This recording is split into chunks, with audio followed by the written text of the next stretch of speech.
अब मैं निवेदन करूंगा आम आदमी पार्टी के राष्ट्रीय संयोजक दिल्ली के लोकप्रिय मुख्यमंत्री आदरणीय अरविंद केजरीवाल जी से कि हम सबको संबोधित करें। जय जवान, जय जवान, जय जवान। एक बार जोर से भारत माता का जयकारा लगाएंगे। भारत माता की इनकलाब, इनकलाब, वंदे वंदे।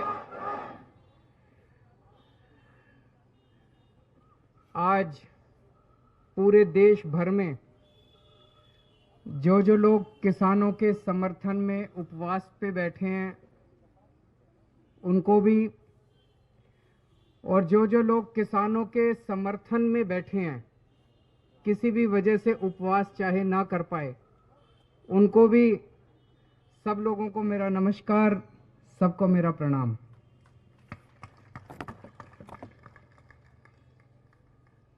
दोस्तों, आज देश संकट में है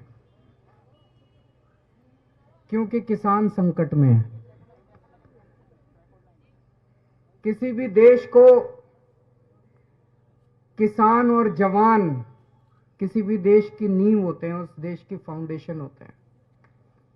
और अगर किसान और जवान संकट में हो तो वो देश आगे कैसे तरक्की कर सकता है, वो देश खुशहाल कैसे हो सकता है। आज हमारे देश का किसान संकट में है। जिस किसान को खेतों में होना चाहिए वो इतनी कड़कती ठंड में धरने पे बैठा है। लेकिन मुझे खुशी इस बात की है कि आज पूरा देश किसान के साथ खड़ा है। देश भर में फौजी किसान के साथ खड़े हैं, जवान किसान के साथ खड़े हैं, खिलाड़ी किसानों के साथ खड़े हैं, बड़ी बड़ी बॉलीवुड की हस्तियां किसानों के साथ खड़ी हैं, वकील किसानों के साथ खड़े हैं, डॉक्टर किसानों के साथ खड़े हैं। देश भर से जो खबरें आ रही हैं, लोग चाहे सिंगू बॉर्डर ना पहुंच पाए हों, लेकिन आज न जाने कितने अनगिनत लोगों ने, लाखों करोड़ों लोगों ने अपने घर पे उपवास रख के किसानों का समर्थन किया और उनके लिए प्रार्थना किया। आम आदमी पार्टी शुरू से किसानों के साथ है, किसान आंदोलन का समर्थन करती रही है। आज देश भर में कोने कोने में आम आदमी पार्टी के कार्यकर्ताओं ने या तो अपने घर पे और या सामूहिक तरह से कहीं ना कहीं इकट्ठे होकर उपवास किया, किसानों का समर्थन किया। और जब जब जरूरत पड़ी हम लोग बिल्कुल चट्टान की तरह खड़े होकर हम लोगों ने किसानों का समर्थन किया। जैसा भी बताया गया कि जब किसान आंसू गैस के गोले झेलते हुए, लाठियां खाते हुए, वाटर कैनन झेलते हुए बड़े बड़े स्टेडियम में इन लोगों को डाल देंगे, बाहर से हम किसानों के साथ चट्टान की तरह खड़े रहे और हमने इनकी फाइल रिजेक्ट कर दी। उसके बाद हमारे कई एमएलए को मैं जानता हूं, हमारे कई नेताओं को मैं जानता हूं। मैंने उनको कह दिया था कोई टोपी पहन के नहीं जाना, कोई झंडा डंडा लेके नहीं जाना, आम आदमी पार्टी का जिक्र नहीं करना। देश बचेगा तो आम आदमी पार्टी बचेगी, किसान बचेगा तो आम आदमी पार्टी बचेगी। आप में से बहुत सारे लोग रात दिन वहां पे सेवा में लगे हुए हैं। आप भी सेवादार बन के गए और मैं भी सेवादार बन के गया, बिना किसी आम आदमी पार्टी का सिंबल लिए मैं भी वहां पे सेवा करने के लिए, किसानों की सेवा करने के लिए गया। तो ये लोग बहुत नाराज हो गए। पिछले हफ्ते जब इनका आंदोलन था। एक दिन मैं भी एक दिन वहां जाना चाह रहा था, लेकिन इन्होंने मेरे दरवाजे बंद कर दिए। सक्सेसफुल हो, और आज उपवास के ऊपर सामी पार्टी बैठी है। यह आंदोलन बहुत पवित्र है। आप लोगों ने देखा होगा किस तरह से बिल्कुल अहिंसा पूर्वक, कोई किसी तरह की कहीं हिंसा नहीं है। इन्होंने लाठियां खाई, हाथ नहीं उठाया। चीन और पाकिस्तान के एजेंट हैं ये जो किसान बैठे हैं ना, इन्हीं लोगों के भाई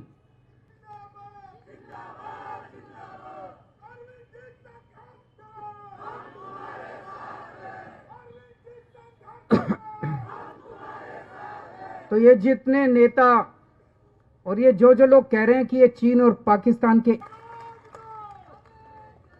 और आप ये सोच के देखो कितने ऐसे किसान हैं देश भर में। एक ही आदमी के दो बेटे, एक किसान बन गया और एक जवान बन गया।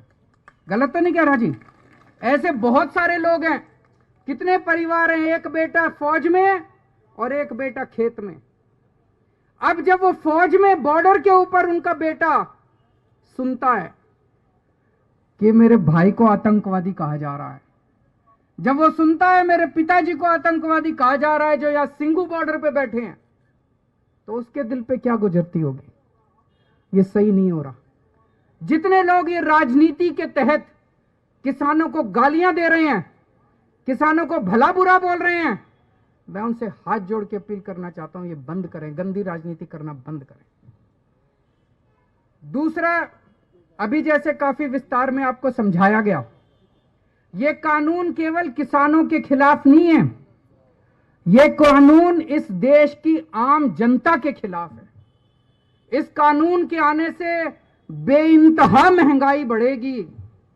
इस कानून के अंदर महंगाई बढ़ने का लाइसेंस दिया गया। महंगाई बढ़ना एक तरह से कानूनी जामा पहना दिया गया। मैं प्याज की जमाखोरी कर रखी है, करते हैं कि नहीं करते?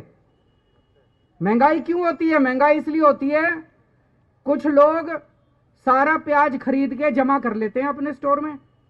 मार्केट में प्याज नहीं आता, मार्केट में प्याज की तंगी हो जाती है, इसलिए प्याज महंगा हो जाता है।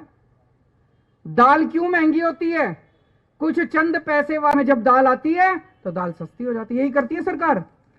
अब इस कानून में लिखा है कि कोई भी आदमी कितनी भी जमाखोरी कर सकता है, ये अलाउड होगा। अभी तक जमाखोरी करना